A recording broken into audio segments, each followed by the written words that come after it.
പച്ചാപ്പിള് തിന്നാൻ കൊള്ളാം. കിലോ 10 ദിർഹം. നാട്ടിലെ 120 രൂപയേ ഉള്ളൂ. വേണ്ടേ?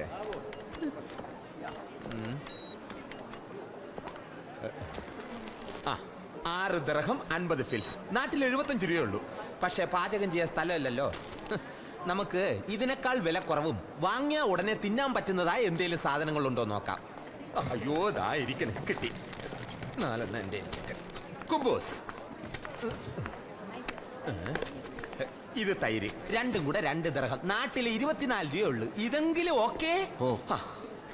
നാളെ മുതൽ റംസാൻ നോമ്പ് തുടങ്ങിയാണ്. പിന്നെ പകല് പബ്ലിക്കായിട്ട് ഭക്ഷണം കഴിക്കാൻ പാടില്ല. അങ്ങനെ ഒരു സൗകര്യമുണ്ട്. ഇവിടെ കൊതുക് അധികം ഇല്ലാത്തത് കൊണ്ട് പാർക്കിൽ നല്ല സുഖമായിട്ട് കിടക്കാല്ലേ? കിടക്കാം. പക്ഷെ ഈ വാങ്ങിയ ഭക്ഷണം വേസ്റ്റ് ആവില്ലേ? അതെന്ത്? അവിടെ കിടക്കുമ്പോൾ പോലീസുകാരെടുത്തോണ്ട് പോകും. പിന്നെയുള്ള ഭക്ഷണത്തിന്റെ കാര്യം അവരല്ലേ നോക്കുന്നത്. ഒന്ന് പിടിച്ചേ. അവിടെയാണ് ബില്ലടക്കേണ്ടത്. ചെല്ലു.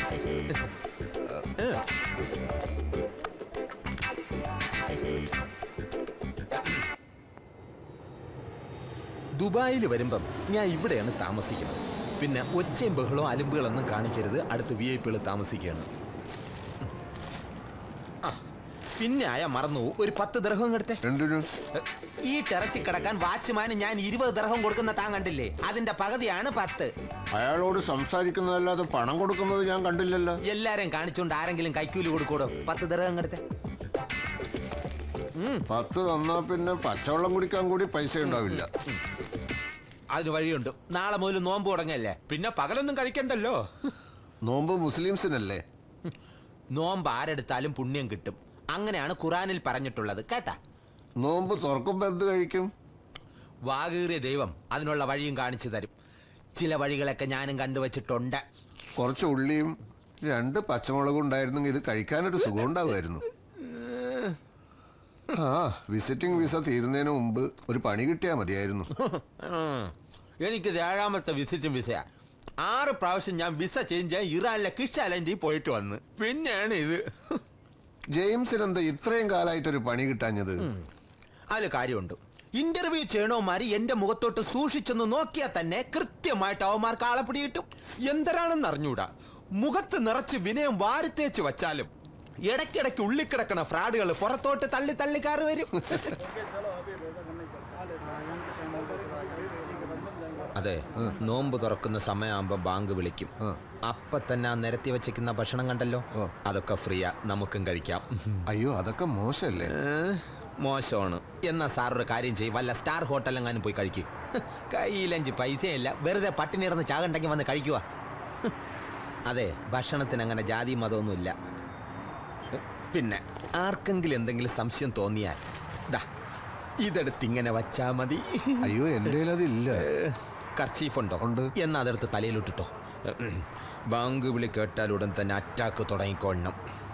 ഇത്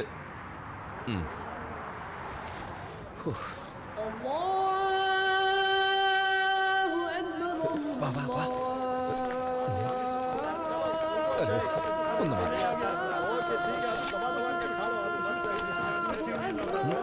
ബഹളം ഉണ്ടാക്കല്ലേ. ഒന്ന് മാറി.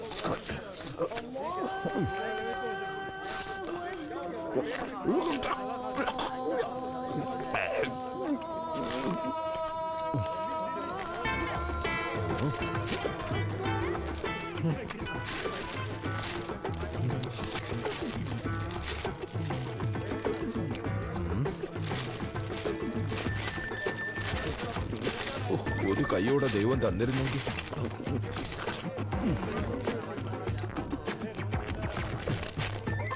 പിടി ഭാര്യ. അയ്യോ, അത് ഒന്ന് പെട്ടെന്ന് വാരി ഇടാൻ.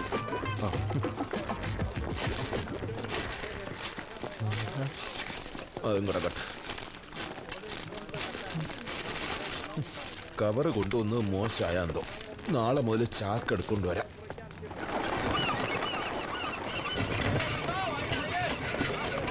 അതെ, ഈ അബ്ബാസ് എന്ന് പറയുന്ന ആള് നാട്ടുകാരനാണോ? അതെ, അടുത്ത സുഹൃത്തുമാണ്. ഓഹോ.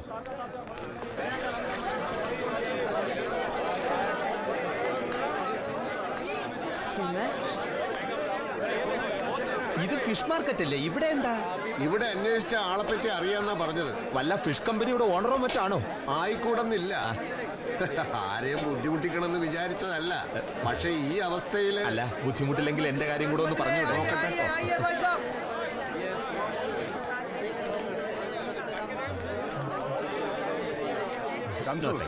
ആ മീനൊക്കെ ഒന്ന് ഒതുക്കി വെച്ചേ.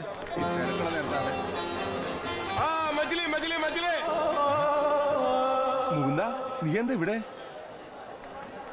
പാർട്ടിയുടെ വല്ല പരിപാടിയിട്ട് വന്നാണോ? വാ പറയാം.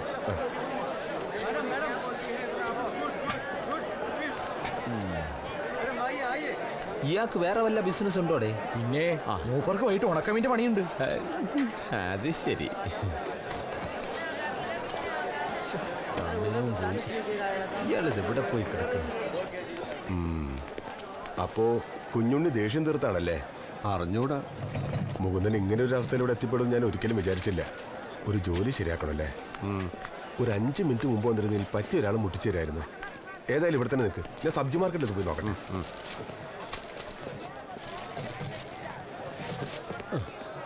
ചങ്ങാതിയുടെ സ്ഥിതി നേരിട്ട് കണ്ടല്ലോ, ഇനി പൊയ്ക്കൂടെ?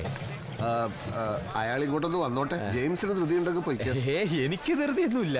ഇന്നിനിപ്പോ കാര്യമായിട്ടുള്ള ഇന്റർവ്യൂ ഒന്നും ഇല്ലല്ലോ.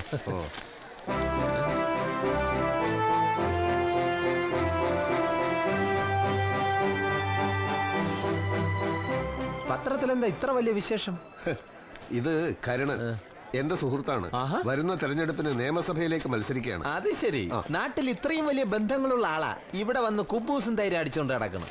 കഷ്ടം.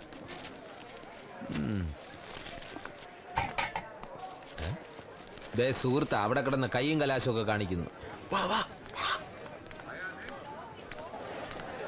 അതെ മുകുന്ദ, ആ നിൽക്കുന്ന അറബിയെ കണ്ടില്ലേ?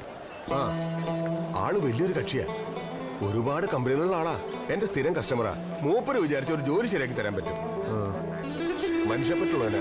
നിവൃത്തി ഉണ്ടെങ്കിൽ ചെയ്യും. ചെല്ല്, മൂപ്പരോട് ഞാൻ പറഞ്ഞിട്ടുണ്ട്. അബ്ബാസിന്റെ ഫ്രണ്ടാന്ന് പറഞ്ഞാൽ മതി. ഞാൻ കടയിലേക്ക് ചെല്ലട്ടെ, അവിടെ ആളില്ല. തിരക്കൊഴിഞ്ഞിട്ട് നമുക്ക് വൈകിട്ടോ മറ്റേ കാണാം. എന്നാ ശരി.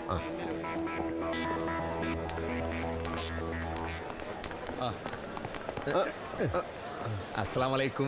وعليكم السلام ورحمة الله. هذا صديق مال عباس؟ زين زين زين. كم فلوس ابوي؟ 10 درهم. انا شيل. خلي هذا خلي هذا ابوي خلي هذا. ما في مشكلة انا شيل. تعال يلا روح. എന്താ അറബി പറഞ്ഞത്? ഒക്കെ ഞാൻ പറഞ്ഞോളാം. തനിക്ക് അറബി അറിയില്ലല്ലോ. കൂടെ വാ. باكر نسير ماليزيا رجع بعد الشهر. صار بالليل بالمكتب. زين لازم تعال اليوم كلهم بيخلص. لازم تعال اليوم بالمكتب كلهم بيخلص.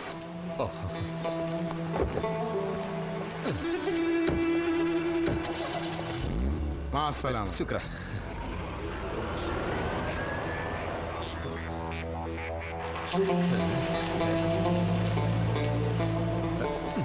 എന്തായി? പുള്ളിക്കാരൻ ഇന്ന് മലേഷ്യക്ക് പോണെന്ന്. ഇനി 1 മാസം കഴിഞ്ഞിട്ടേ തിരിച്ചു വരുള്ളൂ. നിങ്ങൾക്കൊരു ജോലി തന്നിട്ട് പൊക്കൂടെ 1-2 ദിവസം കഴിഞ്ഞിട്ടേ എന്ന് ഞാൻ ചോദിച്ചു. പുള്ളിക്ക് ഇന്ന് എന്നെ പോണോന്ന് ഒരേ നിർബന്ധം. അതെ, എനിക്കിന്നൊരു അർജന്റ് ഇന്റർവ്യൂ ഉണ്ടായിരുന്നു. ഞാനത് ഇപ്പോഴാ ഓർത്തത്. എന്റെ ഒരു കാര്യം, ഞാൻ പോയിട്ട് വരട്ടെ.